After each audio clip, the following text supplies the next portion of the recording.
Start. So good morning everyone. So today we will discuss about deuteron problem, which is a very important topic in nuclear physics. So let us start the discussion. Okay. What is the aim of studying deuteron problem? That is the main thing we should know first. To understand the nature of the force, nature of the nuclear force acting between the nucleons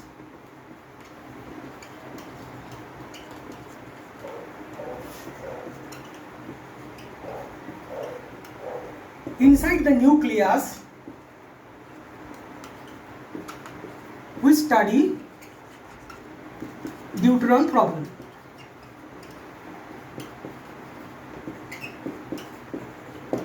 Okay, so in order to study, we consider for that we consider a stable nucleus, that is deuteron,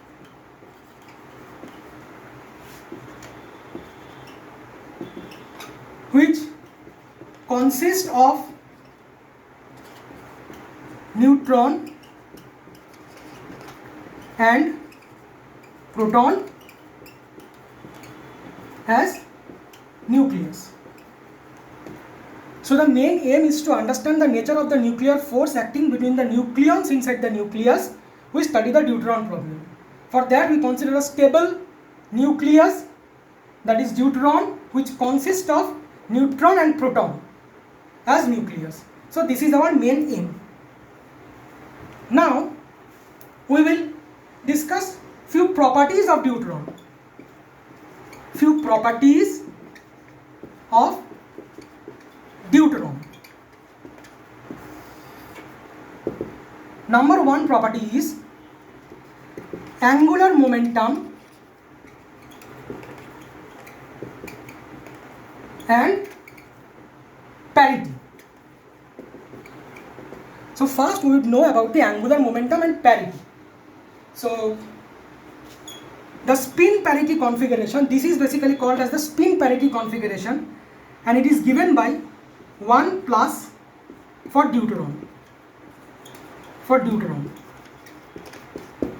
So deuteron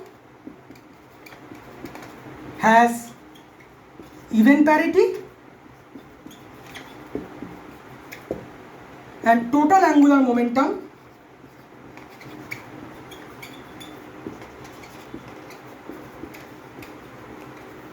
of deuteron is 1. Okay, so this is the first property, and now we will discuss about other properties. There are few more properties, so I will wrap this thing. Okay.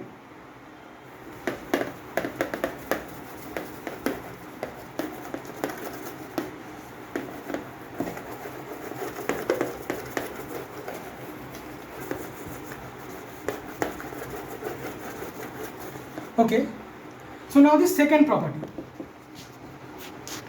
Second property is, as we have told, deuteron consists of proton and neutron. Okay, now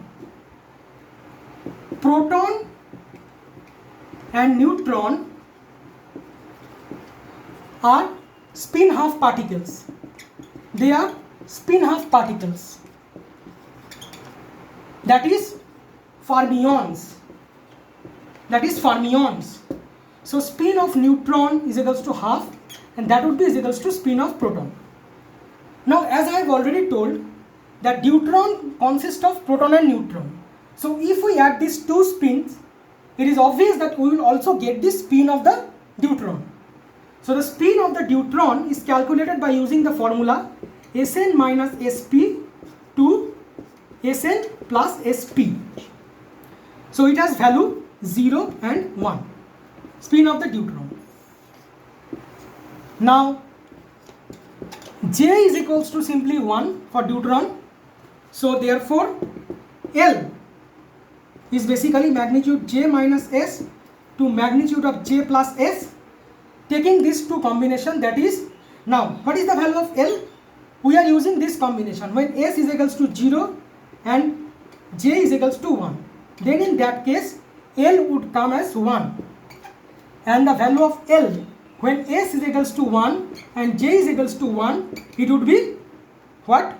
1 minus 1 is 0, 1 and 2. L, the value of L will lie between magnitude of J minus S to magnitude of J plus S, having unit difference, one difference between each value. So look, here there is unit difference between every value.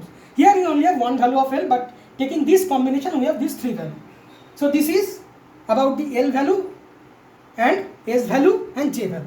Now, as we have already told before, that the parity of deuteron is even parity. That is, parity is plus 1. This is parity. And mathematically,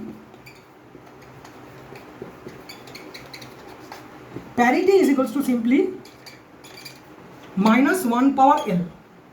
Okay, this is the value of parity of deuteron.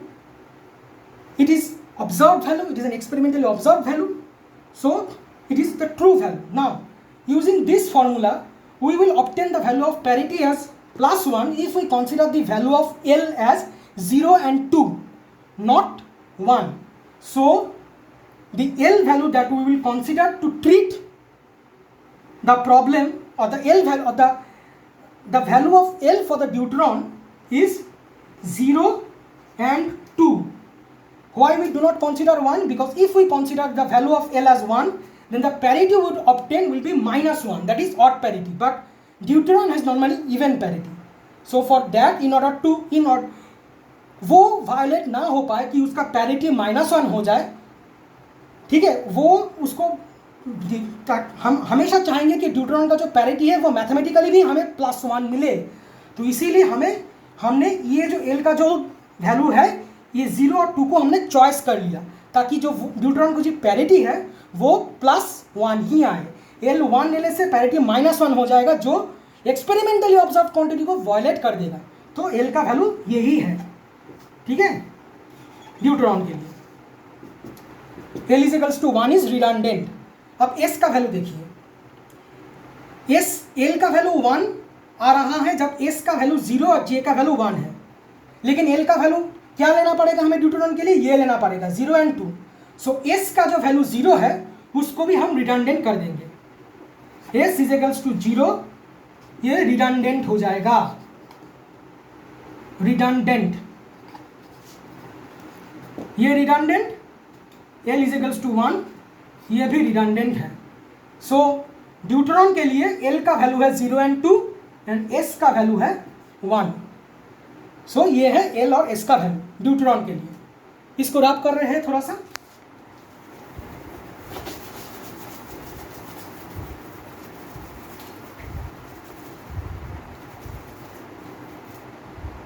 अब point number 3 देखते हैं. तो हमें क्या मिला, spin of the deuteron is 1. This is spin angular momentum quantum number. This is orbital angular momentum quantum number जिसका value है 0 and 2. और एक है जे जिसका वैल्यू है 1. अब हम स्पेक्ट्रोस्कोपिक टर्म्स को निकालेंगे ड्यूटरॉन के लिए and that is calculated using the formula 2s + 1 Lj. ये है स्पेक्ट्रोस्कोपिक टर्म्स, स्पेक्ट्रोस्कोपिक टर्म्स, ठीक है. तो एस का वैल्यू हमेशा 1 होगा, तो 2s + 1 का वैल्यू हो जाएगा 3. एल का वैल्यू एक बार 0 लेंगे तो उसको हम एस ले लेंगे और जे का वैल्यू हो जाएगा उस समय 1. और एल का वैल्यू एक बार 2 लेंगे तो उस समय जो मेरा स्पेक्ट्रोस्कोपिक टर्म होगा वो हो जाएगा 3d1, ठीक है. 2s + 1 is 3 every time because s has only one value. L have 2 values, so we have these 2 spectroscopic term. L is equals to 0 corresponding to the s term, L is equals to 2 corresponding to d term. And J is always 1. So these are the two spectroscopic term. So इससे इधर से हम ये कह सकते हैं deuteron exists in mixture of S and D states, that is 96% of times in 3s1 state and 4% of times in 3d1 state. देखिए ये बहुत ही इंपॉर्टेंट इंफॉर्मेशन है कि deuteron exist in a mixture of S and D state. उसमें से 96% of time 3s1 में करते हैं और 4% ऑफ टाइम 3d1 स्टेट में बिलोंग करते हैं. ये है ड्यूटेरॉन का स्पेक्ट्रोस्कोपिक टर्म्स. अब point number 4 magnetic dipole moment of deuteron. ठीक है, magnetic dipole moment mu d, it is simply 0.86 times nuclear magneton. जहाँ पे म्यू एन हमारा है न्यूक्लियर मैग्नेटॉन.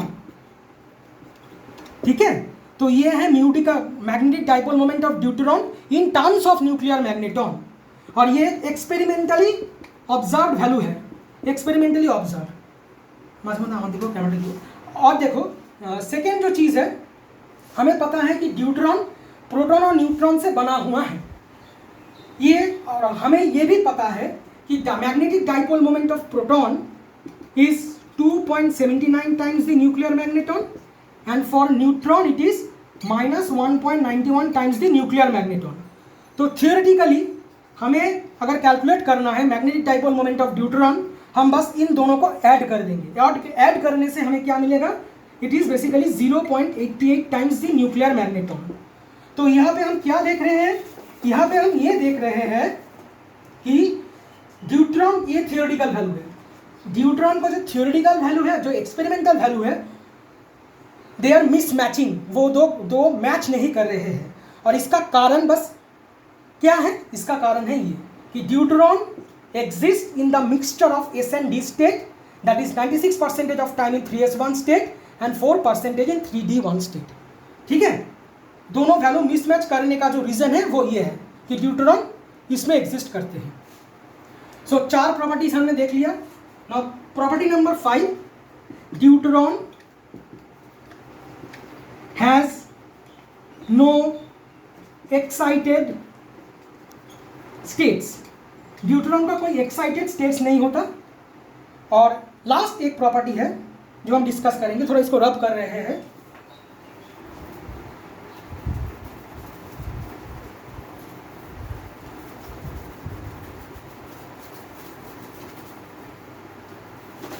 ठीक है, और जो अंतिम जो प्रॉपर्टी है वो है quadrupole movement. Quadrupole movement of deuteron वो क्या है? 2.82 into 10⁻³ metre square, that is 2.82 into 10⁻³ into 10⁻28 metre square. इसको हम कहेंगे 1 बर्न. न्यूक्लियर फिजिक्स में ये जो बर्न होता है ना, ये बहुत यूज़ किया जाता है. तो इसको after proper simplification we will have 0.00282 barn. और ये पॉजिटिव आ रहा है. तो इससे जो कंक्लूजन हम दे पाएंगे, shape of deuteron is prolate shaped. Deuteron की जो शेप है वो प्रोलेट शेपेड है. ठीक है, तो ये जो सारे जो प्रॉपर्टीज हैं मैंने डिस्कस कर दिया. अब हम ड्यूटेरॉन प्रॉब्लम की जो डेरिवेशन है उसको डिस्कस करेंगे. ठीक है, चलिए चलते हैं उसमें. इसको रब कर रहे हैं.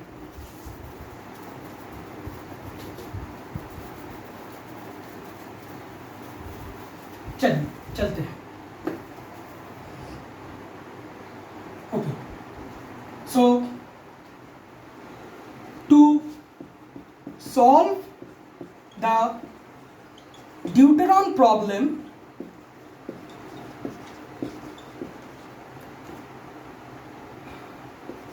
we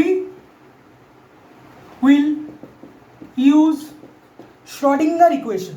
श्रोडिंगर इक्वेशन शॉर्ट में उसको इस इक्वेशन लिख रहे हैं. We will use Schrodinger equation assuming our potential to be of square well. Square well potential लेंगे हम लोग, स्क्वायर वेल टाइप. ठीक है. अच्छा, तो ये हम लोग श्रोडिंगर इक्वेशन यूज कर रहे हैं, तो मतलब ये क्वांटम मैकेनिकल ट्रीटमेंट है. तो कोई भी क्वांटम मैकेनिकल ट्रीटमेंट में हमें एक वेव फंक्शन को लेना पड़ेगा. सो हम एक वेव फंक्शन भी कंसीडर करेंगे, because in quantum mechanics to every particle there is an associated wave function. ठीक है. सो जो वेव फंक्शन जो हम यूज करेंगे टू ट्रीट दिस ड्यूटरॉन प्रॉब्लम, वो क्या है? The wave function psi as a function of r, theta and phi. It is simply r as a function of small r and y as a function of theta and phi. जहाँ पे r as a function of r हो जाएगा radial part of the wave function, it's the radial part of the wave function, और y हो जाएगा cross radial और angular और azimuthal part of the wave function. एक तो दूर जाओ हल्का. ठीक है. सो ये है रेडियल पार्ट और ये वाला है एजीम्यूथल पार्ट. ठीक है. और एक वेव फंक्शन को हम लेंगे जिसको हम श्रोडिंगर इक्वेशन में यूज करेंगे, वो है u. u as a function of r, that is small r, r as a function of small r.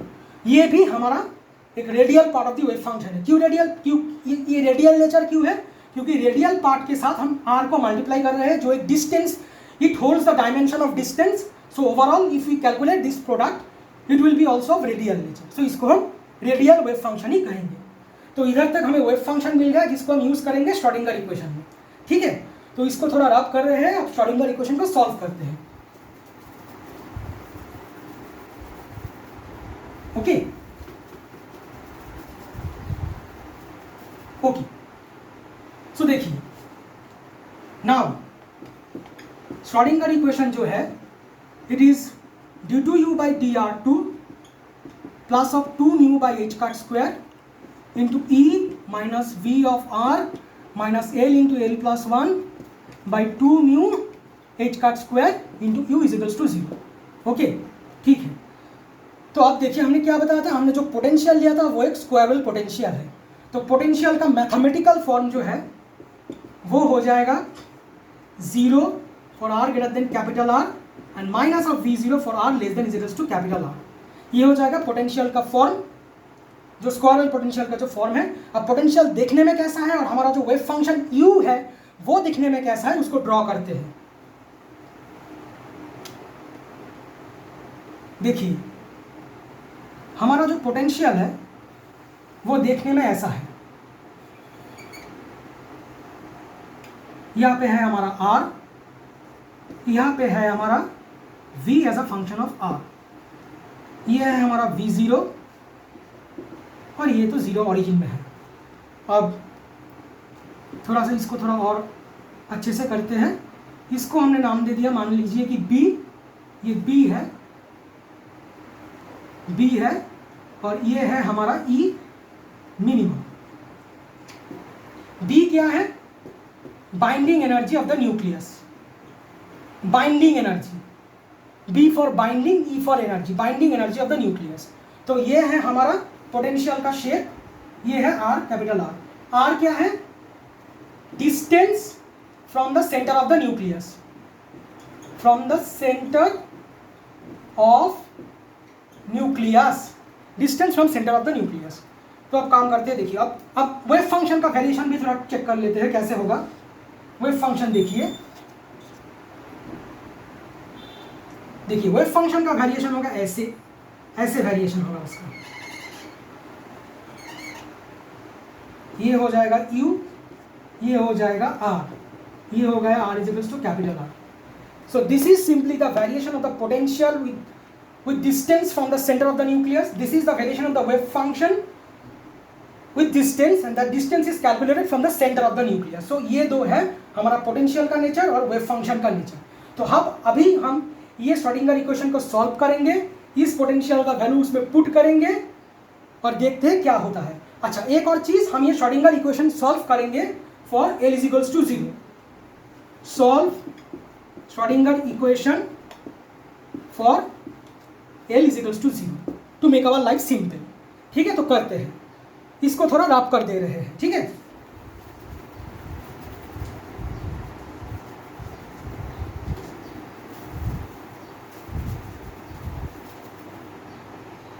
अच्छा, तो देखिए क्या होगा फिर।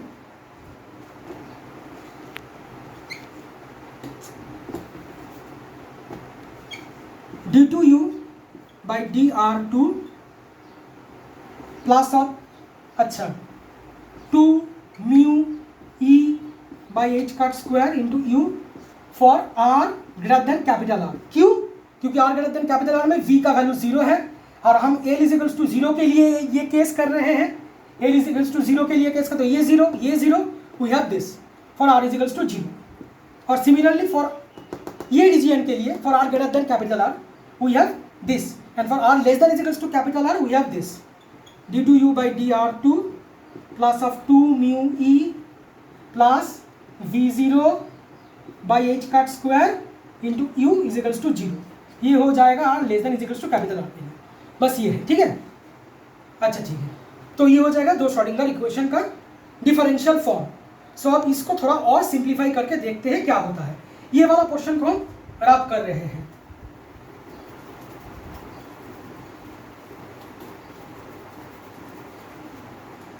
अब देखिए, ये दोनों ही है सेकेंड ऑर्डर डिफरेंशियल इक्वेशन। हम let E is equals to minus b, तो उससे हमें क्या मिल रहा है, d2u by dr2 minus 2 mu b upon h cut square into u is equals to 0 और d for r greater than capital R और d2u by dr2 plus of 2 mu by h cut square into v0 minus of b into u is equals to 0 for r less than is equals to capital R। So ये तो value आ गया, ये है ये इस reason के लिए और ये है ये वाला रीजन के लिए। अब इसको हम मान लीजिए कि ले रहे हैं K2, this is K2 and इसको हम कंसीडर कर रहे हैं K1, सॉरी इसको K2 स्क्वायर ले लीजिए, इसको K1 स्क्वायर ले लीजिए। तो K1 का वैल्यू जो हमारे पास रहेगा, it will be simply under root of 2 mu by h cut square into v0 minus of b, और K2 का जो वैल्यू है वो होगा हमारे पास 2 mu b by h cut square. ठीक है, तो अब इसको थोड़ा रब कर रहे हैं, इसको रब कर रहे हैं। अब देखिए क्या हो जाएगा, ये पहला वाला हो जाएगा d2u by dr2 minus of K2 square u is equals to 0, और सेकेंड वाला हो जाएगा d2u by dr2 plus K1 square u is equals to 0। इसको नाम दे दीजिए 1, इसका नाम दे दीजिए 2। ठीक है, इसको अब रब कर रहे हैं, ये ऊपर वाला को रब कर रहे हैं। अब देखिए ये दो जो है ये सेकेंड ऑर्डर डिफरेंशियल इक्वेशन है, तो इसको सॉल्व करने से जो सॉल्यूशन मिलेगा हमें वो हम डायरेक्टली लिख रहे हैं। ठीक है, so the solution of this two equations are, एक हो जाएगा हमारा, अच्छा मान लेना कि ये है r greater than capital R के लिए और ये है r less than is equals to capital R के लिए, ये रीजन याद रखना। सो ये हो जाएगा हमारा, देखिए ये हो जाएगा c1 e to the power minus k2 into small r plus c2 e to the power minus k2 into small r, और for r greater than capital R, और ये वाला होगा a1, इसको c2 नहीं लेना, इसको d1 ले लेना, और a1 sign k1r plus b1 cos k1r। तो इसको अभी रब कर दे रहे हैं। ठीक है, सॉल्यूशन भी लिख लिया, सब कुछ लिख लिया, अब इसको रब कर रहे हैं। अब देखिए हमने ur को यूज कर रहे हैं तो सॉल्व द श्रोडिंगर इक्वेशन। हम वही इक्वेशन को श्रोडिंगर इक्वेशन में यूज कर सकते हैं जो वेव फंक्शन एक वेल बिहेव्ड वेव फंक्शन है, जो एक एक्सेप्टेबल वेव फंक्शन है। और एक वेव फंक्शन तभी वेल बिहेव्ड होता है जब उस wave function tends to 0 when r tends to 0 and ur tends to infinity when r tends to 0। ठीक है, condition for any wave function to be well behaved. ठीक है, तो ये है। अब ये दो कंडीशन को हम इस इक्वेशन में बिठाएंगे। इसको मान लीजिए इक्वेशन नंबर 3, इसको मान लीजिए इक्वेशन नंबर 4, इसको मान लीजिए 5, इसको मान लीजिए 6। अब देखिए ये जो कंडीशन 6 है उसको हम कंडीशन 3 में यूज करेंगे, ये जो कंडीशन 5 है इसको हम कंडीशन 4 में यूज करेंगे। और ये दो कंडीशन, ये दो इक्वेशन में यूज करने के बाद हमें जो सॉल्यूशंस मिलेगा, जो simplified version of the solutions जो हमें मिलेगा, और भी सिंप्लीफाइड वर्जन, वो है UR is equals to C1 e to the power minus K2 into R for R greater than capital R, और UR is equals to simply A1 sine of K1R for R less than is equals to capital R। ठीक है, दो reason में हमें solution मिल गया। ऐसा क्यों होगा? क्योंकि देखिए जब R 0 में जब R ये इन्फिनिटी होगा, इसमें गलत हो गया, ये 0 होगा। ठीक है, तो देखिए R जब इन्फिनिटी में टेंड कर रहा है तो U को 0 में टेंड करना चाहिए बस, बट इज प्लस, हाँ ये प्लस है। सो बट इसके कारण वो 0 पे नहीं जा पा रहा है, क्योंकि anything to the power infinity gives me infinity.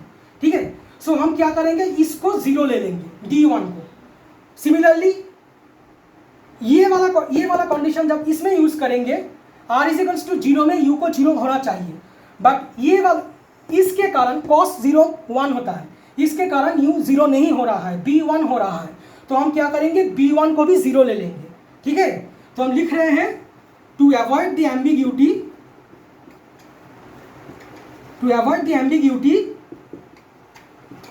we consider or we choose B1 is equals to 0, D1 is equals to 0। ठीक है, तो हमारा जो अल्टीमेटली जो सॉल्यूशन है श्रोडिंगर इक्वेशन का ये है। इसको मान ले लीजिए 7, इसको मान लेना 8। ठीक है, अब ये जो पूरा हिस्सा मैंने सब कुछ बता दिया, वेल बिहेव क्या होता है, क्यों हमने ये सॉल्यूशंस को कंसीडर किया है, सब कुछ मैंने बता दिया। अब हम इसको थोड़ा रब कर रहे हैं। ठीक है, और एक चीज, ये जो A1 B1 C1 D1 है, ये सब आर्बिट्ररी कॉन्स्टेंट्स है, आर्बिट्ररी कॉन्स्टेंट्स।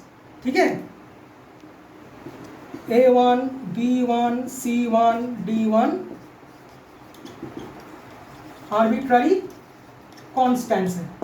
ओके, तो हम ये ऊपर वाला हिस्सा को रब कर रहे हैं, ऊपर वाला हिस्सा रब कर दिया मैंने। ठीक है, ऊपर वाला हिस्सा मैंने रब कर दिया। अब क्या करते हैं, देखिए 8 को 7 से डिवाइड करते हैं, इक्वेशन नंबर 8 को 7 से डिवाइड करते हैं। करने से हमें क्या मिलेगा, अच्छा नहीं, अब डिवाइड नहीं करेंगे, एक और कंडीशन यूज करेंगे इसमें। अब बाउंड्री कंडीशन यूज करेंगे, using the condition of continuity of wave function and its derivative and its first order derivative at small r is equals to capital R, using the condition of continuity of wave function and its first order derivative at small r is equals to R। वो condition को लेने पे हमें और दो equation मिल रहा है, वो क्या है, C1 e to the power minus K2 into capital R is equals to A1 sin of K1 into capital R। और सेकेंड जो हमें जो मिल रहा है, हम लोग क्या बोला, फर्स्ट ऑर्डर डेरिवेटिव बोला है। तो ये जो इक्वेशन है इसको एक एक बार डेरिवेटिव भी करना पड़ेगा। डेरिवेटिव करने के बाद जो वैल्यू आएगा C1 K2 e to the power minus K2 into R is equals to A1 K1 cos K1 capital R। अब इसको नाम दे दीजिए 9, इसको नाम दे देना 10। ये वाला पोर्शन को रब कर रहा हूं।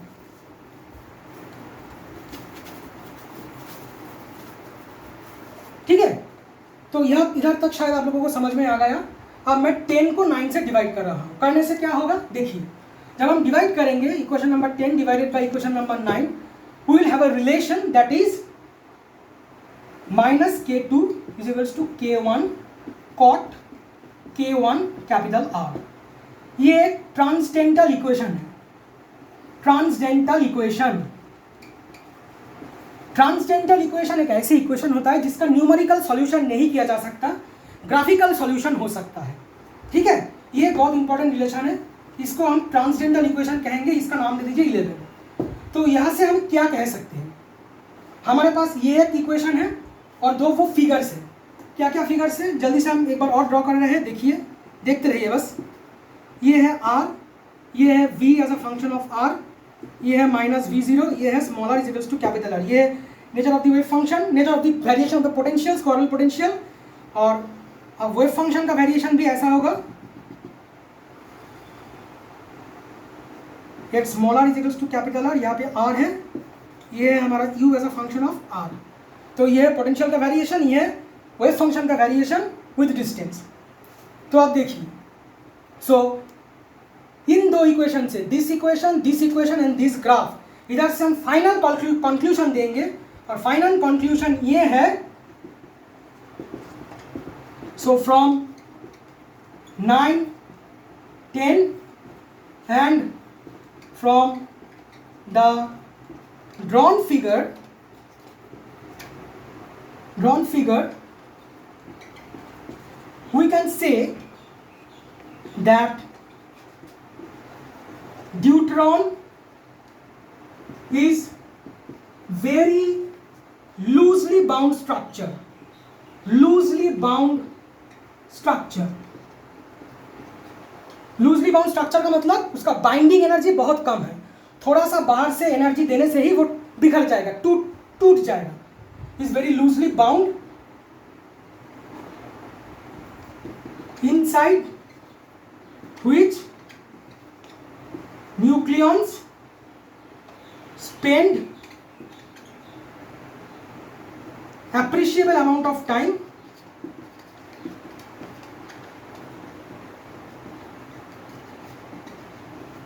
outside the range of nucleus। तो ये हमारा अल्टीमेट कंक्लूजन है। ठीक है, from 9, 10 and in the figure that is shown we can say that deuteron is a very loosely bound structure inside which nucleons spend an appreciable amount of time outside the range of the attractive potential, outside the attractive range of the potential कह सकते हैं, और outside the range of the attractive potential।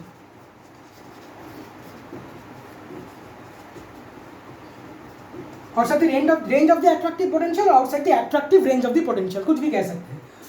तो हमने देखिए पूरा देख लिया, ड्यूटेरॉन का प्रॉपर्टी चेक किया, ड्यूटेरॉन प्रॉब्लम का डेरिवेशन भी कर दिया। अब लास्ट में एक और चीज़ रह गया है, उसको भी हम थोड़ा देख लेते हैं। वो क्या है हम देखते हैं, इसको थोड़ा रब कर रहे हैं। हाँ, तो इसको हम थोड़ा रब कर रहे हैं, इसको हम थोड़ा रब कर रहे हैं।